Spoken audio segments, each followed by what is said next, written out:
बिस्मिल्लाहिर्रहमानिर्रहीम अस्सलाम वालेकुम स्टूडेंट्स। एक्सरसाइज 2.1 क्वेश्चन नंबर 4 है। ठीक है, determine whether the following quadratic equation have real root and if so find the root. कह रहे हैं कि आपने पहले सबसे फाइंड करनी है इसकी नेचर फाइंड करनी है, इस क्वेश्चन की नेचर फाइंड करनी है। फिर कहते हैं कि अगर आपके पास इस क्वेश्चन की नेचर रियल आ रही है तो फिर आपने इसके रूट्स फाइंड करने। ठीक है, रूट्स तो आप देख सकते हैं, क्वाड्रेटिक फार्मूला है, मिड टर्म ब्रेक, कुछ भी हो सकते हैं। ठीक है, अब यहाँ पर आप देखें, जब आपके पास इक्वल्स टू 0 आए तब भी आपके पास रियल आता है, जब आपके पास परफेक्ट स्क्वायर बने फिर भी आपके पास रूट्स रियल होते हैं, और जब आपके पास पॉजिटिव नंबर हो तब भी आपके पास रूल है। इसका मतलब है अगर आपके पास डिस्क्रिमिनेंट का आंसर नेगेटिव आ जाएगा, मतलब B square minus 4ac negative आ जाएगा, वो इमेजनरी होगा। अगर वो इमेजनरी हुआ तो हम उसको आगे सॉल्व नहीं करेंगे। ठीक है, उन्होंने बोला हुआ है कि अगर रियल हैं तो फिर आपने इसका रूट भी फाइंड करना है। तो इसका मतलब अगर फर्स्ट 3 कंडीशन आ जाती हैं तो हम उसका आगे रूट्स फाइंड कर लेंगे। सबसे पहले तो हम इसको कंपेयर करते हैं जनरल इक्वेशन के साथ, A X square plus B X plus C equals to 0। तो ए आपके पास 1 आ जाएगा, बी आपके पास 5 है और सी भी आपके पास क्या आ जाएगा, 5 आ जाएगा। इसका हम अब डिस्क्रिमिनेंट फाइंड कर लेते हैं, B square minus 4ac, B आपके पास 5 का स्क्वायर माइनस 4a 1 है और सी आपके पास क्या है, 5 है। तो 5 का स्क्वायर लेंगे तो आपके पास क्या आ जाएगा, 25 आ जाएगा, और 4 5 टाइम क्या आ जाएगा, 4 5 टाइम 20 आ जाएगा। तो आपके पास क्या आ गया, 5 आ गया। तो अब आपके देख सकते हैं B square minus 4ac greater than 0 आपके पास आ गया। ठीक है, तो आप देख सकते हैं, हम इसका पूरा लिख देते हैं। देखें, B square minus 4ac greater than 0। अब फर्स्ट वाली कंडीशन में तो आपके पास क्या है, इक्वल्स टू 0 है। ठीक है, दूसरे में परफेक्ट स्क्वायर है, ग्रेटर देन 0 है लेकिन परफेक्ट स्क्वायर नहीं है। अब आपके पास ग्रेटर देन 0 है लेकिन पॉजिटिव नंबर है, तो इसका मतलब है रूट्स की नेचर क्या होगी, roots are real, irrational and unequal. हम लिख लेते हैं रूट्स आर रियल, रियल था इरेशनल एंड अनइक्वल। ठीक है, तो आपको बोला गया था अगर आपके पास रूट्स रियल हैं तो फिर आपने क्या करना है, इसके रूट्स फाइंड करने हैं। ठीक है, तो अब हम ये वाली जो इसके ऊपर हम क्वाड्रेटिक फार्मूला अप्लाई कर लेते हैं। ठीक है, X is equals to minus B plus minus B square minus 4ac divided by 2। अब आप चेक कर रही, हम एंड पे चेक करेंगे आपके पास इसके रूट्स क्या आएंगे, रियल रूट्स आएंगे। ठीक है, अच्छा, X is equals to minus B हम लोगों के पास क्या 5 है, प्लस माइनस बी हम लोगों के पास 5 है तो 5 का स्क्वायर लेंगे 25 आ जाएगा। 4 ए हम लोगों के पास 1 है और सी हमारे पास क्या है, 5 है, और डिवाइडेड बाई 2 ए आपके पास क्या है, 1 है। ठीक है, अब हम इसको क्या करते हैं, सिंप्लीफाई कर लेते हैं। X is equals to minus 5 ऐसे ही रख देते हैं, प्लस माइनस बी 25 माइनस 4 को 5 से मल्टीप्लाई करेंगे 20 आ जाएगा, और डिवाइडेड बाई 2 को 1 से करेंगे तो 2 आ जाएगा। X is equals to minus plus minus 25, ये आपके पास 5 आ जाएगा और डिवाइडेड बाई 2 आ जाएगा। ठीक है, तो आप देख सकते हैं कि आपके पास यहाँ पर इसका जो सोल्यूशन सेट आया है, ठीक है, solution set -5 plus minus √5 divided by 2। आपकी मर्जी, आप इनको एक दफ़ा प्लस और माइनस में भी करके लिख सकते हो। ठीक है, तो अब आपके पास देखें, जब हमने पढ़ा था क्वेश्चन में, जब हमने नेचर फाइंड की थी तो नेचर में आपको बोला गया था इसका रियल, इरेशनल और अनइक्वल है। ठीक है, अब हम चेक करते हैं कि क्या ये आपके पास इस तरह की वैल्यूज़ हैं। सबसे पहले रियल है क्योंकि √ के अंदर नेगेटिव साइन नहीं आ रहा। ठीक है, एक कंडीशन भी हो गई है। दूसरा, आपके पास ये इरेशनल नंबर है क्योंकि √5 इज़ अ इरेशनल नंबर। जब आप लोग यहाँ पर √5 फाइंड करोगे ना तो आपके पास ये देखें इरेशनल 2.3, ये आपके पास इरेशनल नंबर जा रहा है। ठीक है, और उसके अलावा हमें कहा गया अनइक्वल है, तो ज़ाहिर है आपके पास ये अनइक्वल है। अगर ये इसका आंसर इक्वल्स टू 0 आ जाता, हम बोलते इक्वल है, तो हमने स्टार्ट में इसकी नेचर बता दी थी। जब आपने एंड पे इसका सोल्यूशन फाइंड किया तो आपके पास इसका सोल्यूशन भी आपके पास वही आया है। ठीक है, क्वेश्चन नंबर इसका सेकंड नेक्स्ट पार्ट है। ठीक है, नेक्स्ट पार्ट में हमने क्या करना है, वही आपने सबसे पहले इसका फाइंड करनी है, नेचर फाइंड करनी है कि इसकी नेचर क्या है। अगर इसकी नेचर रियल है तो हम इसको फाइंड करेंगे, अगर इसकी नेचर इमेजनरी है तो हम इसको आगे फाइंड नहीं करेंगे। ठीक है, तो सबसे पहले आपने क्या करना है, ax² plus bx plus c equals to 0।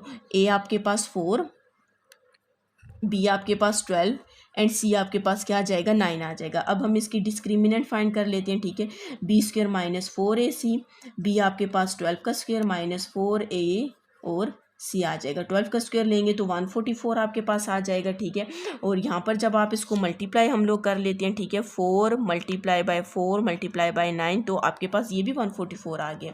ठीक है, आप देख सकते हैं डिस्क्रिमिनेंट आपके पास क्या आ गया, इज इक्वल्स टू 0 आ गया, मतलब B square minus 4ac equals to आपके पास क्या आ गया, 0 आ गया। ठीक है, जब आपके पास ये इक्वल्स टू 0 आ जाए तो आप यहाँ पर देख सकते हैं कि आपके पास जब इक्वल्स टू 0 आ जाए, रूट्स आपके पास रियल भी हैं, रेशनल भी हैं और इक्वल भी हैं। तो सबसे पहले हम इसकी पहले नेचर लिख लेते हैं कि roots are real, rational and and equal. ठीक है, इक्वल्स टू 0 आ गए तो इसका मतलब इसके आपके पास क्या हो जाएगी, 0 इक्वल हो जाएगी, इक्वल आ जाएगा। अब क्वेश्चन में तो बोला गया रियल, सिर्फ रियल होने मस्ट है, तो रियल आपके पास आ गए तो हम इसका क्या करते हैं, इसको फाइंड कर लेते हैं। ठीक है, तो आपके पास क्या 4x² plus 12x plus 9 equals to 0। तो यहाँ पर आप देख सकते हैं हम लोग के पास सिंपल फार्मूला बन रहा है a का स्क्वायर प्लस b का स्क्वायर प्लस 2, a आपके पास 2x है और b आपके पास क्या है, 3 है।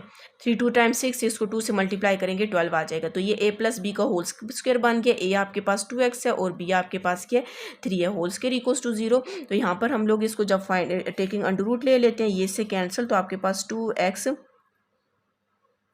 Plus 3 equals to 0। तो 2x equals to -3 and x is equals to -3/2। तो आपको कहा गया था कि यहाँ पर, अब यहाँ पर देखिए आपने बोला था, हम इसको चेक करते हैं। ठीक है, आपके पास पहले सबसे ये रियल नंबर है। ठीक है, अंडर रूट के अंदर नेगेटिव साइन है तो मतलब ये रियल नंबर है। दूसरा आपके पास रेशनल p/q की फॉर्म में 3/2 है तो आपके पास रियल है। अब यहाँ पर आप कहोगे कि ये इक्वल है, तो मैंने तो बोला था इक्वल आपके पास 0 आना चाहिए, लेकिन इक्वल में आपके पास एक कंडीशन होती है जिसको हम बोलते हैं रिपीटेड। ठीक है, एक तो इक्वल्स टू 0 होता है, दूसरी आपके पास यहाँ पर एक कंडीशन एक और होती है जिसको हम कहते हैं रिपीटेड। अब रिपीटेड का क्या मतलब है, यहाँ पर तो मैंने इसका स्क्वायर इससे कैंसिल कर दिया था, यही किया था।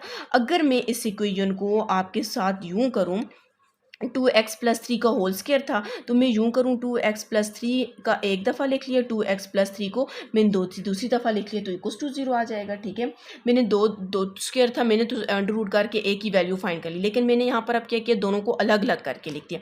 जब मैंने अलग अलग करके लिखा, इसको भी इक्वल्स टू 0 लेंगे, इसको भी इक्वल्स टू 0 लेंगे, इसका भी x is equals to -3/2 answer आएगा, इसका भी x इक्वल्स टू -3/2 आएगा। तो यहाँ पर अब इक्वल का मतलब ये है कि आपके पास जो रूट्स आ रहे हैं वो कैसे रूट्स आ रहे हैं, जो रिपीट हो रहे हैं। ठीक है, मतलब x की वैल्यू सेम वैल्यू 2 टाइम्स आ रही है। ठीक है, तो ये आपके पास इसका क्या आ जाएगा, सोल्यूशन आ जाएगा। आप सोल्यूशन सेट में यूं लिख सकते हो -3/2 एंड -3/2। से पहले हम इसको कंपेयर कर लेते हैं जनरल इक्वेशन के साथ।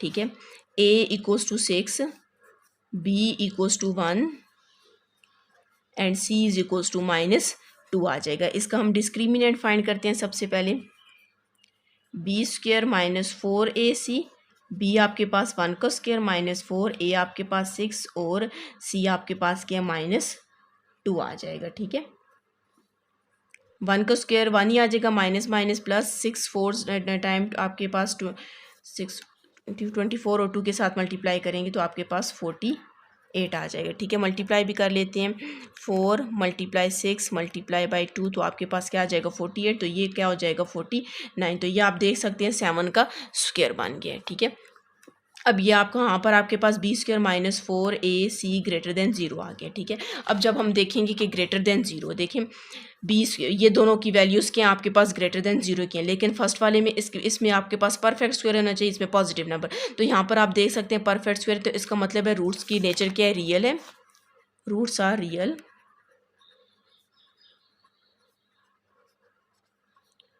है, फिर रेशनल एंड अनइक्वल। ठीक है, आपके पास ये इसकी हमने यहाँ से क्या की, नेचर उठा के यहाँ पर जो लिखी हुई थी वो हमने यहाँ से नेचर लिख दी। अब नेचर हम लोगों को पता चल गया, तो क्वेश्चन में कहा गया था अगर आपके पास इसकी नेचर रियल है तो आपने इसके रूट्स को फाइंड करना है। ठीक है, अब हम क्या करते हैं, इसके रूट्स फाइंड करते हैं।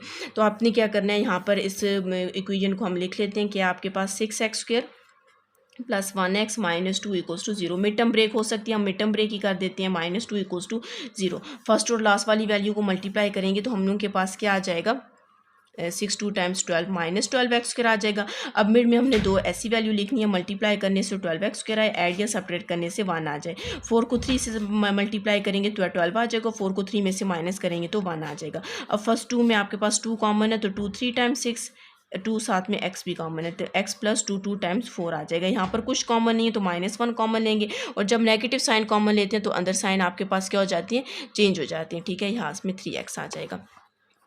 अब यहाँ पर आपके पास 3x +2 दोनों में, तो हम क्या करते हैं 3x +2 को कॉमन ले लेते हैं, तो यहाँ पर आपके पास 2x - 1 = 0 आ जाएगा। ठीक है, यहाँ से हम इसकी क्या करते हैं, वैल्यूज़ फाइंड कर लेते हैं।